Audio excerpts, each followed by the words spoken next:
just a 9-month age difference, Claire and I have braved every age and stage together.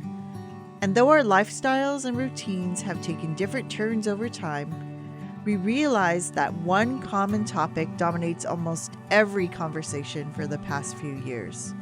The hot topic is menopause. It felt like it came out of nowhere, and I didn't really know it was something that was coming. Right.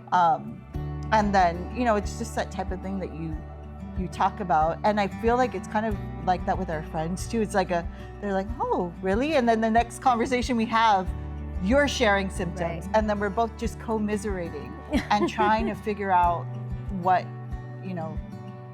how to deal with this. Right. Yeah. Having no playbook.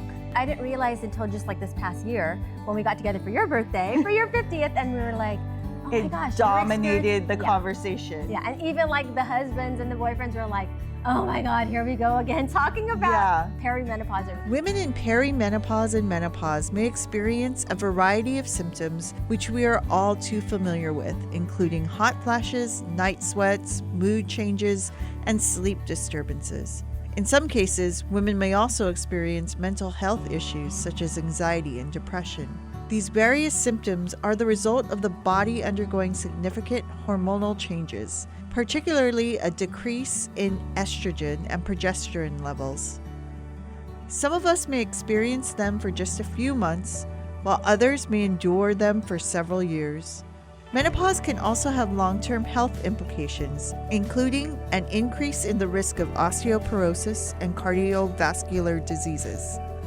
Risk for dementia, risk for heart disease, risk for like diabetes, all those numbers go up around this age.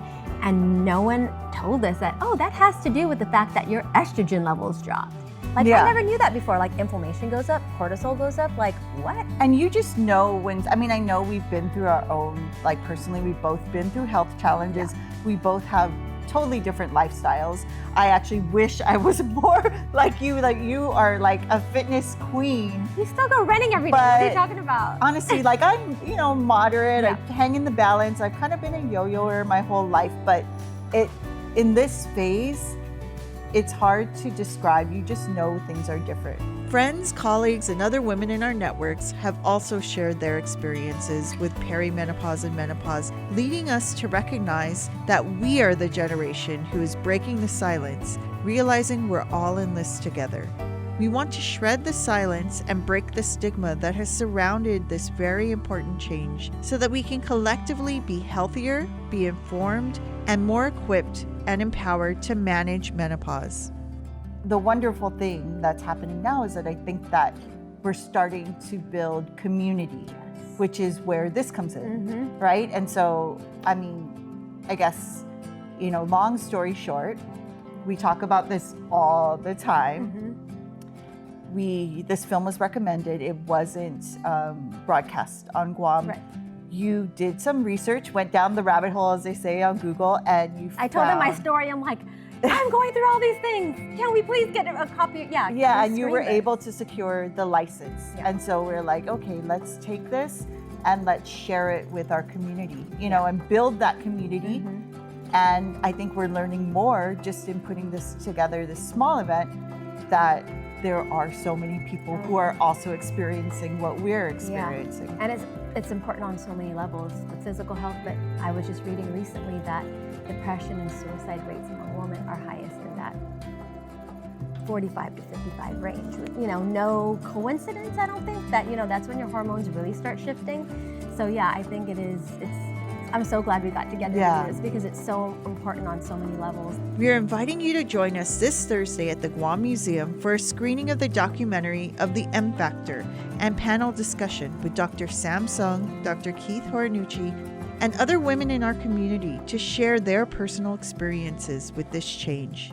Please email promotions@kuam.com to reserve your spot for this special screening. We both kind of thought about our mothers and our grandmothers and how we didn't know anything about this. It wasn't spoken about, You hear about puberty, you hear about all these different pregnancy, you get all these tips or whatever. You never get advice, or at least, with us and with many in our generation. Yeah.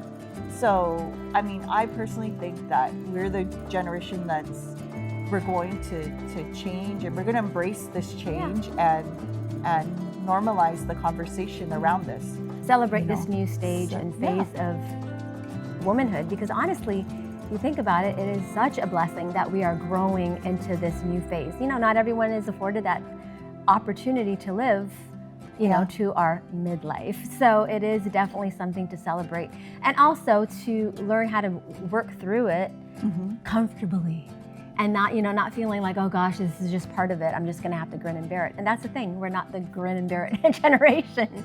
We're like, okay, let's go see how we can make this something that's a little more tolerable and not have to unnecessarily suffer.